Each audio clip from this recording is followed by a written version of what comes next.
हाँ स्टूडेंट्स, मैं DK sir, आप लोगों का मेरे यूट्यूब चैनल ज्ञान बाइट में बहुत बहुत स्वागत है। और आज मैं इस मॉडल ऑक्सिलरी की श्रृंखला में आप लोगों के लिए मे एंड माइट का प्रयोग लेकर के आया हूँ। जैसा कि पिछले वीडियो में आपने कैन और कुड का प्रयोग देखा था, उसी तरह से आप मे और माइट का प्रयोग भी देखिए। बस पढ़ाने से पहले आप लोगों से एक रिक्वेस्ट है कि अगर आप मेरा वीडियो देख रहे हो और अगर अभी तक आप लोगों ने मेरे यूट्यूब चैनल ज्ञान बाइट को सब्सक्राइब नहीं किया तो उसको सब्सक्राइब कर डालें और बेल आइकन जरूर दबा दें ऐसे वीडियो को देखने के लिए। और जो पिछले वीडियो है मेरे, वो आप लोग देखते रहिए, आपके लिए फायदेमंद है, बिल्कुल बहुत फायदेमंद है। आने वाले हर एग्जामिनेशन में, कोई भी कंपटीशन हो, सब में उसका योगदान है और उससे आप ढेर सारे अंक प्राप्त कर सकते हैं, ये मेरा दावा है। तो अब चलते हैं मे और माइट की तरफ। तो सबसे पहले मैं आपको बता दूं कि ये जो मे है इसको हम सबसे पहले पढ़ेंगे। ध्यान रहे, इस मे को हम सबसे पहले पढ़ेंगे। में जैसे एक शाब्दिक अर्थ होता है किसी शब्द का, अंग्रेजी में उसका हिंदी कोई ना कोई शाब्दिक अर्थ होता है। जैसे आपने कैन का पढ़ा था तो सकना, कुड का पढ़ा था तो सका, सकी, सके, सकता था, शुड का पढ़ा था तो चाहिए, है ना, पढ़ा था कि नहीं पढ़ा था। उसी तरह से मे का भी सकना ही शाब्दिक अर्थ होता है। याद रहे, मे का भी सकना एक शाब्दिक अर्थ होता है। लेकिन कैन का भी सकना शाब्दिक अर्थ था और मे का भी सकना शाब्दिक अर्थ है। तो यहां कंफ्यूज होंगे कि जब सकना दोनों का शाब्दिक अर्थ है तो हम कहां मे का प्रयोग करेंगे, कहां कैन का प्रयोग करेंगे, कहां मे, कहां कैन, कहां मे, कहां कैन, कहां प्रयोग करेंगे, यहां कंफ्यूजन हो जाती है। लेकिन उसके पास उसकी दवा भी मेरे पास है। क्योंकि मैंने कैन वाले आपको आधी खुराक की दवा खिला दी थी, अब जो आधी बची हुई है वो मैं मे वाले प्रयोग में आपको खिलाने वाला हूं। बस तैयार है, पानी एक गिलास रख के, ठीक है, वो भी गुनगुना पानी होना चाहिए, ठंडी का महीना चल रहा है ना। तो क्या करेंगे उसके लिए, सकना, दोनों सकना, कैन और मे दोनों का शाब्दिक अर्थ सकना। तो पहचान कंडीशन क्या होगी कैन की, अगली कैन वाले वीडियो में मैंने आपको बता दिया। अब मे वाला देखिए।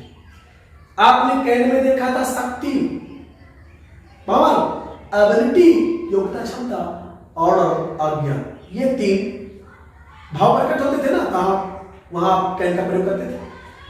ऐसे इसके भी है, ये चीजें याद रखिएगा। पहला नंबर, आपने जहां उसमें पावर, एबिलिटी और ऑर्डर की बात हुई थी, उस जगह पर आप इतना याद रखिएगा, संभावना यानी पॉसिबिलिटी,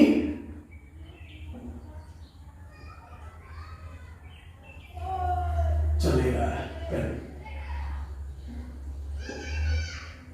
नहीं चल रहा है, 1 मिनट, इसमें इंक ले लें।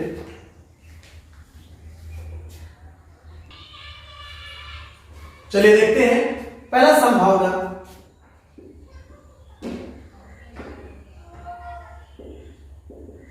पॉसिबिलिटी, ठीक।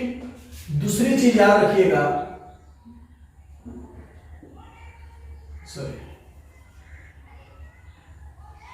इच्छा। इच्छा को बाद में रखते हैं, पहले दूसरा देख लेते हैं, ठीक है। स्वीकृति, परमिशन। तीसरा होता है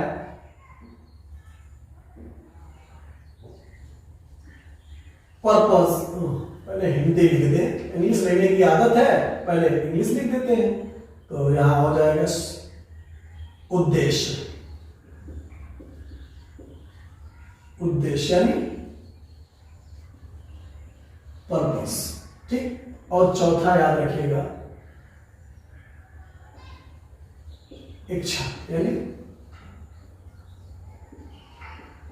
विश। ये चारों चीजें याद रखिएगा।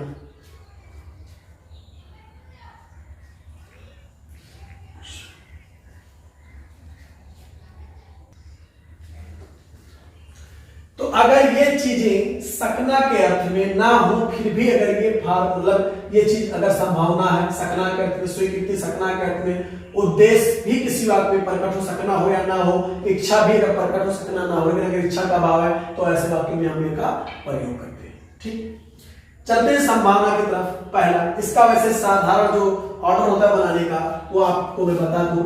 सबसे पहले सब्जेक्ट प्लस, जहां कैन लगाते थे वहां में वर्ब का फर्स्ट फॉर्म प्लस ऑब्जेक्ट। इस तरह से आप बना सकते हो, ठीक। सब्जेक्ट में प्लस वर्ब का फर्स्ट फॉर्म प्लस ऑब्जेक्ट, इस तरीके से आप इसको बना सकते हो। अब जैसे संभावना का भाव प्रकट हो, यहां मैं लिख दे रहा हूं एक सेंटेंस की आज वर्षा हो सकती है। ध्यान से देखिएगा, सकती है, आगे ना सकना, आज वर्षा हो सकती है। क्या है? संभावना, पॉसिबिलिटी बता रहा है, हो सकता है कि आज बारिश हो जाए, है ना। तो आज वर्षा हो सकती है, संभावना प्रकट हो रहा है। तो अगर संभावना प्रकट हो रहा है तो फिर में लगाने में कोई शक नहीं होना चाहिए, इसलिए हम यहां प्रयोग क्या करेंगे, में का इस ऑर्डर में बनाते हैं। सब्जेक्ट क्या है, हमेशा याद रखिएगा, जब मौसम और समय की बात हो तो उसमें कर्ता संयोग इट होता है। आप यहां इट लिखोगे, इट सब्जेक्ट होगा, उसके बाद में के बाद आपका फर्स्ट फॉर्म क्या है, वर्षा होना, रेन, और आज की अंग्रेजी today, it may rain today. स्वीकृति, परमिशन, मान लीजिए आपका वाक्य है दूसरा, क्या मैं अंदर आ सकता हूं। ध्यान दीजिएगा, सकता हूं आ गया, लेकिन परमिशन मांग रहा है स्वीकृति, क्या मैं अंदर आ सकता हूं, आज्ञा नहीं दे रहा हूं, क्या कर रहा हूं, स्वीकृति मांग रहा हूं। तो स्वीकृति अगर मांगना है तो मैं, अगर आज्ञा देना है तो कैन, स्वीकृति देना है तो यानी स्वीकृति लेना है तो मैं, अगर आज्ञा देना है तो कैन। तो यहां स्वीकृति लेना है तो ऐसे वाक्य जब क्या पहले आ जाए तो इस में को हम क्या करते हैं, वाक्य प्रारंभ में लिखते हैं। कोई भी मॉडल ऑक्सिलरी हो या साइड क्रिया हो, अगर वाक्य को इंट्रोगेटिव सेंटेंस बनाना है वो भी आसान टाइप वाला, तो उसकी साइड क्रिया को पहले लिख देते हैं, हाँ ना में जवाब देने वाले वाक्य का। जैसे अगर मैंने कहा क्या मैं अंदर सकता हूं, तो जिससे आप परमिशन मांग रहे हैं वो यस और नो में आंसर दे सकता है। तो इसके लिए हम क्या करते हैं, मॉडल ऑक्सिलरी हो या साइड क्रिया कोई भी अंतिम वर्ब हो तो उसको पहले लिखते हैं। तो मैं को क्या करेंगे, पहले लिखेंगे में, उसके बाद सब्जेक्ट आई, वर्ब का फर्स्ट फॉर्म कम, अंदर की अंग्रेजी इन, साइन ऑफ इंट्रोगेशन, मैं कम इन आया। तो ये आपका इसका हो गया, किसका, स्वीकृति का। ये बात आपका स्वीकृति वाला हो गया, दूसरा वाला। अब तीसरा देख लेते हैं यहां पर। मान लीजिए आपका उद्देश्य, जैसे हम खाना खाते हैं ताकि हम जिए।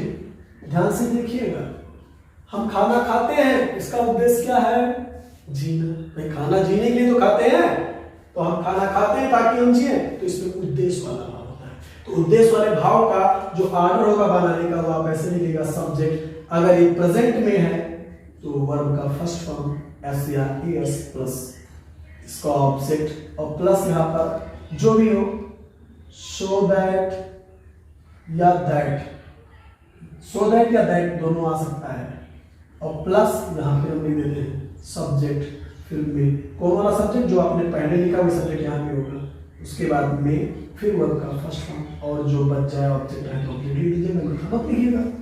इस तरह से हो सकता है, हम खाना खाते ताकि हम जिए, तो इस ऑर्डर में बना सकते हैं। सब्जेक्ट पहले क्या है, लेकिन इतना प्रेजेंट इंडिफिनिट होता है, इसलिए प्रेजेंट इंडिफिनिट वाला नियम लगा हुआ है।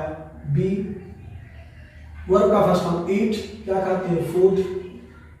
अब ताकि की अंग्रेजी आप सो दैट लिखेंगे, अगर केवल की होता तो दैट लिख देते, तो ताकि है तो सो दैट, ठीक। अब सो दैट, उसके बाद आप क्या करेंगे, सब्जेक्ट यहां हम है बी, फिर बी के तुरंत बाद आप क्या लिखेंगे, में, पर्पस है, उद्देश्य है ना, पर्पस है में, फिर वर्ब का फर्स्ट फॉर्म जीना में।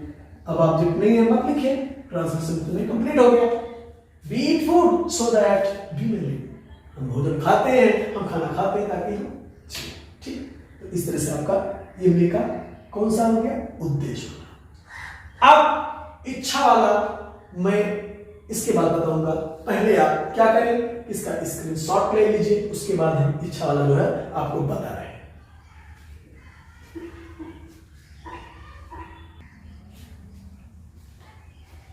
चलिए अब मैं वाले वाक्य में इच्छा का भाव देखते हैं, कैसे इच्छा प्रकट किया जाता है, उसका हम ट्रांसलेशन कैसे बनाते हैं।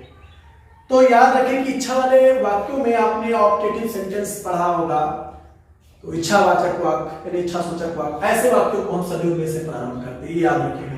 यानी इच्छा सूचक वाक्य को सदैव हम में से ही प्रारंभ करते हैं और वाक्य के अंत में साइन ऑफ एक्सक्लेमेशन लगाते हैं, यानी विस्मयादिबोधक चिन्ह लगाते हैं। लेकिन इच्छा, अब इच्छा में आप क्या कर सकते हो, इच्छा में आप किसी कार्य को होने की क्या करते हो, कामना, क्या करते हो, कामना करते हो, किसी कार्य को होने की कामना करते हो, या फिर उस वाक्य में आप या तो क्या करते हो, आशीर्वाद देते हो, आशीर्वाद देते हो। उसके बाद आप क्या करते हो, आशीर्वाद देते हो, उसके बाद आप कामना या आशीर्वाद या फिर शाप देते हो, क्या देते हो, शाप। ये तीन चीजें आ रही हैं, किसी कार्य को होने की कामना या आशीर्वाद या फिर शाप, बद्दुआ, ये तीन चीज याद रखिएगा। यही वाक्य इच्छा वाक्य में आते हैं, इच्छा सूचक वाक्य में ये पहचान है, कामना करना किसी कार्य के लिए, फिर आशीर्वाद देना या तो फिर शाप देना, इतना ये तीन शब्द याद रखिएगा, कामना, आशीर्वाद और शाप। अगर ये तीन चीज आपके वाक्य में, तो समझिए वाक्य सदैव में से प्रारंभ होने वाली है, क्योंकि इसमें इच्छा प्रकट होती है। जैसे मान लीजिए एक वाक्य मैं आपको दे रहा हूं, पहला वाक्य है भगवान करे तुम पास हो जाओ। ध्यान से देखिएगा, इसमें मैं आपको आशीर्वाद दे रहा हूं, किसी कार्य को होने की क्या कर रहा हूं, कामना कर रहा हूं, भगवान करे तुम पास हो जाओ, है ना। दूसरा वाक्य मैं यहां लिख रहा हूं, भगवान तुम्हें पास करे। लगभग सेम वाक्य है, बस लिखने का तरीका बदल गया, ठीक। एक वाक्य में और लिख रहा हूं, तुम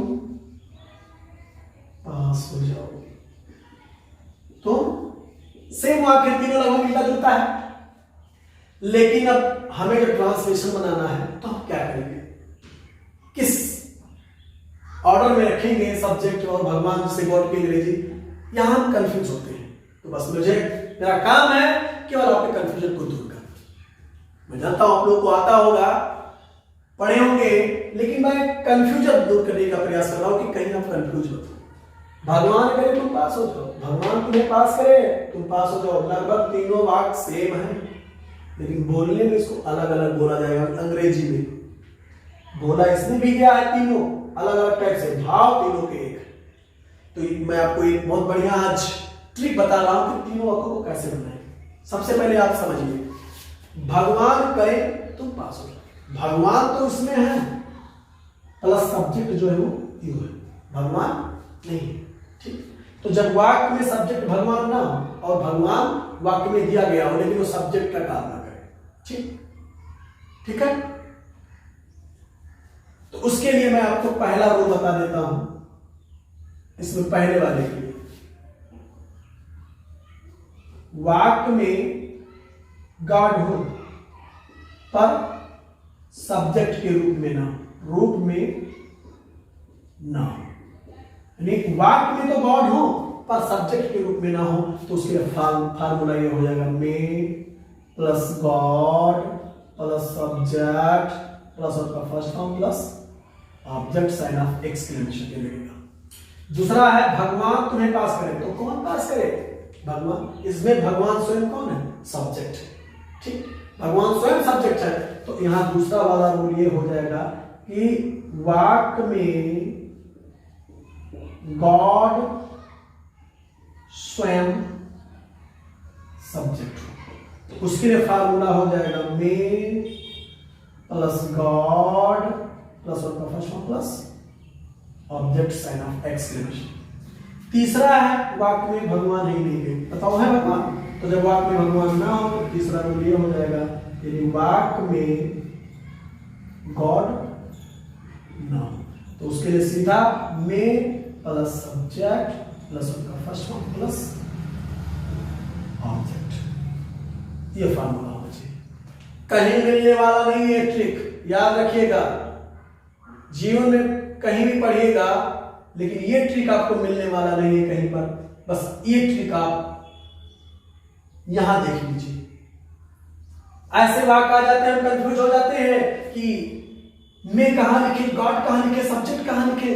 पहले गॉड को लिखे कि पहले जो वाक्य में नाउन या प्रोनाउन हो उसको पहले लिखे, कंफ्यूज हो जाते हैं पूर्णतया। ये चीज याद रखिए, वाक्य में गॉड हो सब्जेक्ट के रूप में ना हो, ये फार्मूला। वाक्य में गॉड स्वयं सब्जेक्ट हो, ये फार्मूला। और वाक्य में गॉड ना हो, ये फार्मूला लगा दीजिए। भैया देख लीजिए, भगवान करे तुम पास हो जाओ, भगवान तो करे पर पास कौन हो तुम, सब्जेक्टिव है। गॉड नहीं, लेकिन वाक्य में गॉड है बट सब्जेक्ट का काम नहीं कर रहा है, सब्जेक्ट के रूप में नहीं है, तो फार्मूला लगा दीजिए, मे प्लस गॉड, फिर सब्जेक्ट यू, वर्ब का फर्स्ट फॉर्म पास, ऑब्जेक्ट नहीं है मत लिखो sign of exclamation, may God you pass, भगवान करे तुम पास हो जाओ। दूसरा बात, भगवान तुम्हें पास करे, कौन पास करे, भगवान स्वयं कर्ता बन गया यहां पर भगवान, तो आप क्या करोगे, मे प्लस गॉड प्लस वर्ब का फर्स्ट फॉर्म पास, फिर ऑब्जेक्ट यहां यू हो गया, बन गया। देखिए अभी यहां यू सब्जेक्ट था और अब यहां यू ऑब्जेक्ट है, बस वाक्य को देखिए, उसकी जो है स्ट्रक्चर को देखिए बनाने का, है ना। यहां यू सब्जेक्ट था और यहां ऑब्जेक्ट हो गया, ठीक। तो इस तरह से पहचान सकते हो ये फार्मूला देख करके। अब यहां देखिए, तुम पास हो जाओ, वाक्य में गॉड है ही नहीं, वाक्य में गॉड ना हो, नहीं है, ये फार्मूला लगा दीजिए, में प्लस सब्जेक्ट क्या है यू, फिर वर्ब का फर्स्ट फॉर्म क्या है पास, इसमें ऑब्जेक्ट नहीं है मत लिखिए, मे यू पास, भगवान के पास हो जाओ। तो इस तरह से आप इन तीनों फार्मूला से बना सकते हो। एंड ले लेते हैं चौथा नंबर, भगवान करे या भगवान तुम्हें एक पुत्र दे। कभी कभी आशीर्वाद में हम ऐसा बोलते हैं, भगवान तुम्हें एक पुत्र दे, तो ऐसे बातों का ट्रांसलेशन कैसे बनोगे। देखिए भगवान स्वयं करता है, स्वयं करता और फार्मूला लगा दीजिए, मे प्लस गॉड प्लस देना की गिव नहीं लिखी जाती है, क्योंकि कोई वस्तु तो है नहीं पुत्र जो उसको दे दिया जाए, कोई वस्तु नहीं है, इसलिए यहां पर पुत्र होने की आशीर्वाद दी जाती है। तो उसके रिलीजन क्या लिखते हैं, ब्लेस लिखते हैं, मे गॉड ब्लेस। देखिएगा ब्लेस, अब ऑब्जेक्ट क्या है, तुम्हें सूत्रानुसार ऑब्जेक्ट ये वाला फार्मूला, तो ये वाला देखिए। अब क्या दे, एक और ऑब्जेक्ट है, एक पुत्र। तो याद रखिएगा कि ब्लेस के साथ जब कोई चीज दी जाती है, वो भी कोई भी चीज है तो उसके पहले प्रीपोजिशन विथ लगाते हैं, क्योंकि जो वस्तु हम देंगे या कोई भी सामान उसके साथ जाएगा तो उसके साथ हो जाएगा, तो प्रीपोजिशन यहां पर विथ लगाते हैं, क्योंकि उसका उससे संबंध हो जाता है, विथ ए बनता है, ठीक।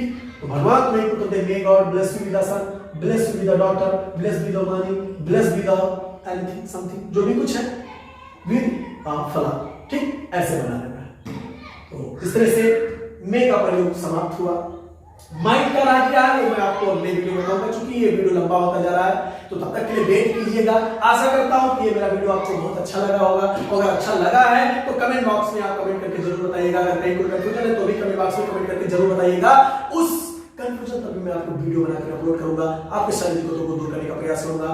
और चलते चलते बस वही रिक्वेस्ट, पुराना जाना पहचाना रिक्वेस्ट कि आप लोग मेरे इस वीडियो को ढेर सारा प्यार कीजिएगा, लाइक कीजिएगा, कमेंट कीजिएगा, शेयर कीजिएगा। और अगर अभी तक आप लोगों ने मेरे यूट्यूब चैनल को यानी ज्ञान बाइट जीके को सब्सक्राइब नहीं किया तो जस्ट सब्सक्राइब करें और बेल आइकन जरूर दबा दें, ऐसे वीडियोस का नोटिफिकेशन पाने के लिए, देखने के लिए। और अपने यार दोस्त मित्रों रिलेटिव्स सबके साथ साझा करें, शेयर करें इस वीडियो को, ताकि वो लोग इससे ज्ञान प्राप्त करें। तो फिर मिलते हैं अगले वीडियो में, वेट कीजिए तब तक के। और all of you, a lot of thanks